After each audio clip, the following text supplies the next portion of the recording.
So students, हम लोग probability पढ़ रहे थे। तो प्रोबेबिलिटी में एक क्वेश्चन कर रहे थे कि हमारे पास प्लेइंग कार्ड्स है। प्लेइंग कार्ड्स हम किसको बोलते हैं? प्लेइंग कार्ड्स जो है हम ताश को बोलते हैं। और ताश के अंदर में जो है वो 52 कार्ड्स होते हैं। तो इसके अंदर में से एक कार्ड जो है वो हमने निकाला है। तो हमारा एक्सपेरिमेंट तो बहुत सिंपल है कि हमने उसमें से एक कार्ड निकाला है। तो इसके ऊपर बहुत सारे क्वेश्चन पूछे जा सकते हैं। जैसे ये क्वेश्चन पूछा जा सकता है, इस बात की क्या प्रोबेबिलिटी है कि वो एक रेड कार्ड था।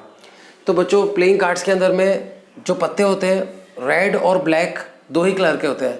रेड के अंदर में हार्ट और डायमंड जो है वो आता है, और ब्लैक के अंदर में जो है स्पेड आता है। एक तो ऐसा स्पेड आता है, इस तरह का बना हुआ रहता है, और एक जो है वो क्लब आता है।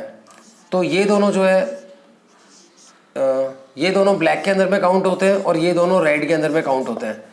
तो टोटल 52 में से 26 पत्ते रेड होते हैं। तो ये उसकी प्रोबेबिलिटी होगी 26/52, जो सॉल्व होकर 1/2 आएगा। और प्रोबेबिलिटी ऑफ स्पेड अगर पूछा है तो स्पेड होने की प्रोबेबिलिटी जो है वो होगी 13/52, क्योंकि ये स्पेड होते हैं। तो ये चारों पत्ते जो हैं 13-13 होते हैं। 13 हार्ट होते हैं, 13 जो है डायमंड होते हैं, 13 ही स्पेड होते हैं, और 13 ही जो है क्लब होते हैं। अगर हमसे ये पूछ लेता कि इस बात की क्या प्रोबेबिलिटी है कि वो एक पत्ता जो हमने निकाला था वो क्लब का होगा, तो क्लब होने की जो प्रोबेबिलिटी है, क्लब के भी 13 पत्ते होते हैं, तो 13/52 होगा।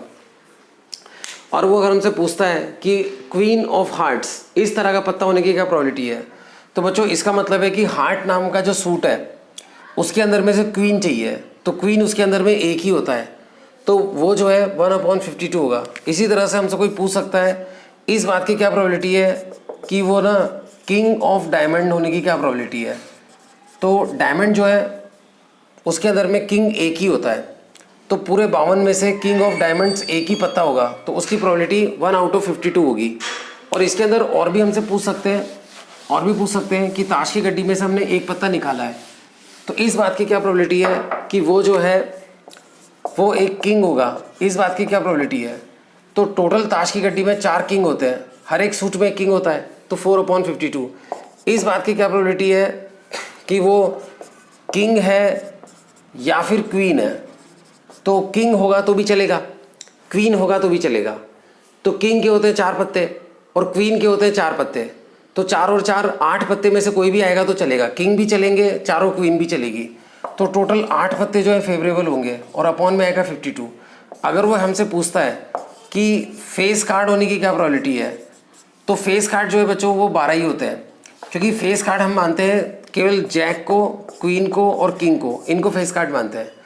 तो हर एक सूट के अंदर में 3 फेस कार्ड होते हैं, तो सूट होते हैं 4, तो फेस कार्ड हो गए 12।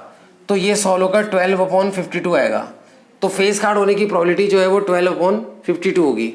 इक्का जो है वो फेस कार्ड नहीं होता है। S is not a face card. ये बच्चों आप ध्यान रखना, एस जो है वो नॉट ए फेस कार्ड है। एस को जो है फेस कार्ड के अंदर में नहीं गिना जाता है, ठीक है। अगर मान लो हमसे इसमें पूछा जाए कि इस बात की क्या प्रोबेबिलिटी है कि वो एक नंबर्ड कार्ड होना चाहिए, तो नंबर्ड कार्ड होने की जो प्रोबेबिलिटी है वो क्या होगी? तो हर सूट के अंदर में 9 नंबर्ड कार्ड होते हैं, 2 3 4 5 6 7 8 9 10। तो टोटल जो है 9 नंबर्ड कार्ड होते हैं एक सूट में, और सूट होते हैं 4, तो 4 9 36 जो है वो नंबर्ड कार्ड होते हैं, और टोटल कार्ड होते हैं 52। तो ये सॉल्व कर लेंगे और ये हमारा सॉल्व होकर आ जाएगा 9/13। तो इस तरह से बच्चों हमारी जो है प्रोबेबिलिटी चलती है। और अगर मान लो कोई हमसे पूछ ले इस बात की क्या प्रोबेबिलिटी है कि जो पत्ता हमने निकाला है वो एक नॉन किंग है, यानी किंग नहीं होना चाहिए। तो किंग तो होते हैं 4, तो वो 4 नहीं होना चाहिए। तो 52 में से वो 4 नहीं होना चाहिए, तो कौन से होंगे फिर? तो बाकी के जो है 4 पत्ते निकालेंगे तो 52 में से 48 पत्ते होंगे, तो ये सॉल्व होकर आएगा। बाकी आप नॉन किंग को यू भी कर सकते थे, ये भी करेक्ट है। सॉल्व करेंगे तो 12/13 आ जाएगा। लेकिन बच्चों आप नॉन किंग को यू भी कर सकते थे। जैसे आपसे कोई पूछ ले कि नॉन किंग होने की क्या प्रोबेबिलिटी है, तो नॉन किंग होने की प्रोबेबिलिटी हम यू भी निकाल सकते हैं, प्रोबेबिलिटी ऑफ नॉन किंग, यानी किंग नहीं होना चाहिए। तो 1 में से माइनस कर देते हैं किंग होने की प्रोबेबिलिटी, ठीक है, क्योंकि इसका ना अपोजिट किंग होना होगा। तो 1 में से माइनस कर देंगे किंग होने की प्रोबेबिलिटी, तो 4/52 आएगा। इसको कैंसिल करेंगे तो 1/13 आ जाएगा, और एलसीएम लेके सॉल्व करेंगे तो 12/13। तो डायरेक्ट मेथड से करें नॉन किंग तो भी 12/13 आ रहा है। ये हमने कैसे किया था? किंग नहीं होना चाहिए। तो 52 में से किंग के 4 पत्ते नहीं होने चाहिए, वो 4 को निकाल दें तो बाकी बचेंगे 48, उसमें से होगा तो चलेगा। तो 48/52, तो वो भी सॉल्व होकर यही आ रहा है। और प्रॉबिलिटी ऑफ नॉन किंग जो है 1 में से किंग की प्रॉबिलिटी माइनस कर देंगे तो भी सॉल्व होकर ये आ जाएगा। तो इस तरह से भी बच्चों हम लोग क्वेश्चंस करते हैं। नाउ स्टूडेंट्स, हम लोग एक बहुत इंपॉर्टेंट क्वेश्चन करने जा रहे हैं। इस क्वेश्चन में क्या है कि 2 डाइस है, तो जैसे लूडो के डाइस होते हैं ना, ऐसे हमारे पास 2 डाइस हैं। तो उन दोनों डाइस को हमने ना रोल किया, तो दोनों डाइस ज़मीन पे जाकर जब गिरेंगे, तो ज़मीन पे जाकर गिरेंगे तो उनके ऊपर जो है कोई भी नंबर आएंगे, तो उन नंबर को हमने नोट कर लिया है। तो वो नंबर किस तरह से हो सकते हैं और कितने हो सकते हैं। तो बच्चों पहले डाइस के ऊपर में ना 1 2 3 4 5 6 कोई भी नंबर आ सकता है, तो पहले डाइस पे ना 6 चॉइस है। दूसरे डाइस पे भी 1 2 3 4 5 6 कोई सा भी नंबर आ सकता है, तो उस पर भी 6 चॉइस है। तो पहले पे 6 चॉइस, दूसरे पे 6 चॉइस, तो दोनों चॉइस मल्टीप्लाई करके टोटल जो है वो 36 आउटकम्स आ सकते हैं। तो ये जो 36 आउटकम्स हैं वो मैंने यहाँ पे लिख भी रखे हैं। जैसे ये 1 1 का मतलब है कि पहले डाइस पे भी 1 आता है ऊपर और दूसरे डाइस पे भी 1 आता है। 1 2 का मतलब है पहले पे 1 आता है दूसरे पे 2 आता है। 1 3 का मतलब है पहले पे 1 आता है दूसरे पे 3 आता है।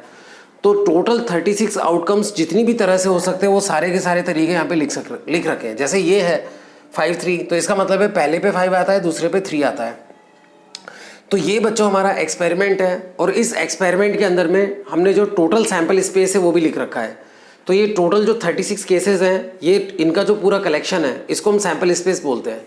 अब हमसे कोई इस बात की प्रोबेबिलिटी पूछ ले कि इस बात की क्या प्रोबेबिलिटी है कि दोनों डाइस के ऊपर में जो नंबर्स हैं उनका जो सम है वो 8 आ रहा है।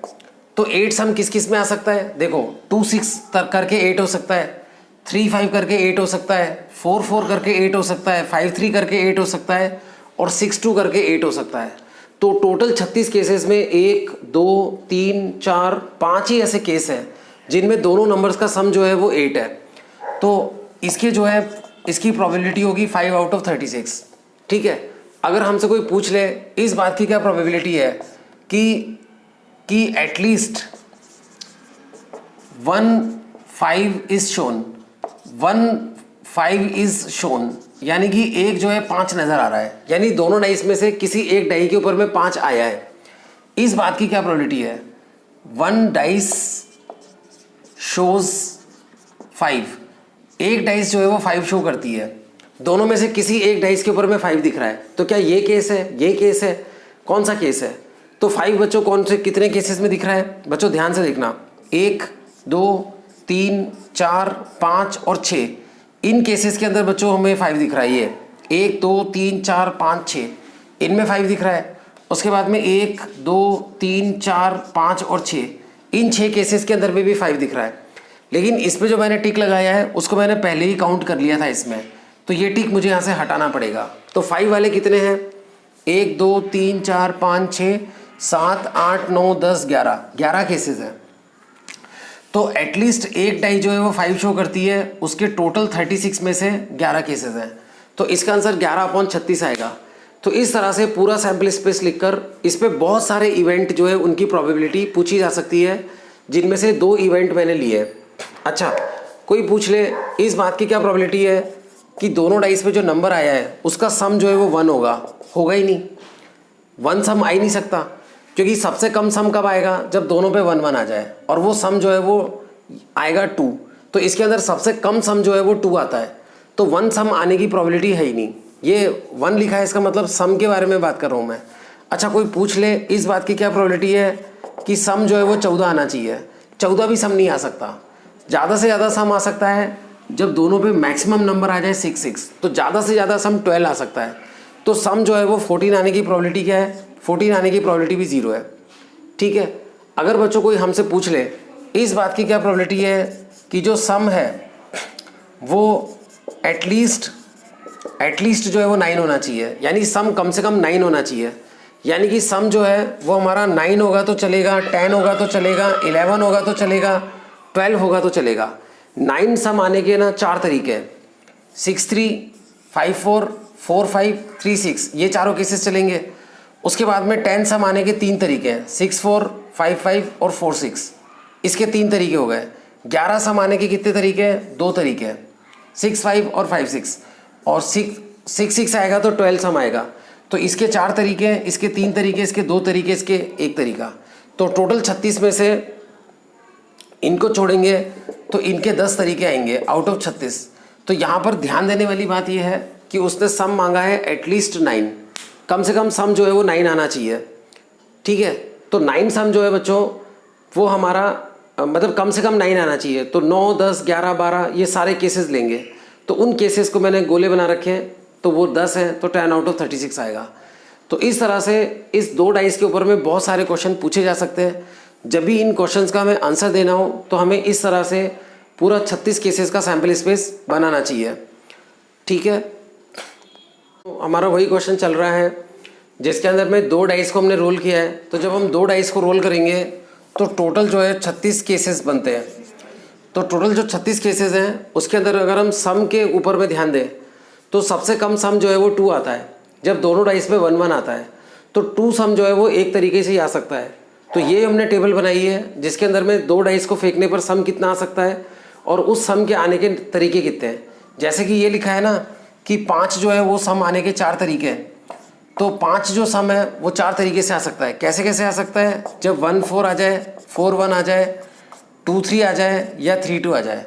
तो 5 का सम जो है वो केवल ये 4 तरीकों से आ सकता है कि दोनों डाइस पे 1 4 4 1 2 3 या 3 2 आ जाए। तो 5 सम आने के 4 तरीके हैं। ऐसे ही हमने सबके तरीके निकाल रखे हैं। तो 2 सम आने का 1 तरीका है, 3 सम आने के 2 तरीके हैं, 4 सम आने के 3 तरीके हैं, इसी प्रकार से 8 सम आने के 5 तरीके हैं, 9 सम आने के मतलब सम 9 आने के 4 तरीके हैं, 10 सम आने के 3 तरीके हैं, 11 सम आने के 2 तरीके हैं। 11 कैसे कैसे आ सकता है? ऐसे 6 5 और 5 6 केवल 2 तरीके हैं। और 12 सम आने के जो है वो एक ही तरीका है, दोनों पे 6 6 आए। कई बार 11 सम आने के लिए बच्चे कहते हैं कि सर और भी तो तरीके हो सकते हैं। सर 7 4 भी तो 11 होता है, 4 7 भी तो 11 होता है। तो भाई साहब 7 डाइस पे आता है क्या? डाइस पे नहीं आता है। डाइस पे जो नंबर आते हैं उनकी बात हो रही है। तो इस तरह से बच्चों हम लोग सम के तरीके निकाल लेते हैं। तो इसके अंदर में भी बहुत अच्छे अच्छे क्वेश्चन आते हैं। जैसे इस बात की क्या प्रोबेबिलिटी है कि जो सम है वो प्राइम नंबर है। सम जो है वो प्राइम नंबर है। तो सम जो है प्राइम नंबर होना चाहिए, यानी कि 2 3 5 7 और 11 ये प्राइम नंबर होते हैं। तो ये वाला सम चलेगा। तो प्राइम नंबर वाले कितने हैं? 2 प्राइम नंबर है, उसका 1 तरीका, 3 के 2 तरीके, 5 के 4 तरीके, 7 के 6 तरीके और 11 के 2 तरीके। तो टोटल तरीके कितने हो गए? 1 + 2 3, 3 + 4 7, 7 + 6 13, 13 + 2 15। तो प्राइम नंबर जो है वो 15 तरीके से आ सकता है सम आउट ऑफ 36। तो ये इसका आएगा। अगर हमसे कोई पूछे इस बात की क्या प्रोबेबिलिटी है कि एटमोस्ट ज़्यादा से ज़्यादा जो सम है वो 5 आना चाहिए, ज़्यादा से ज़्यादा सम जो है वो 5 आना चाहिए। तो ज़्यादा से ज़्यादा 5 का मतलब है 5 से छोटे वाले चलेंगे।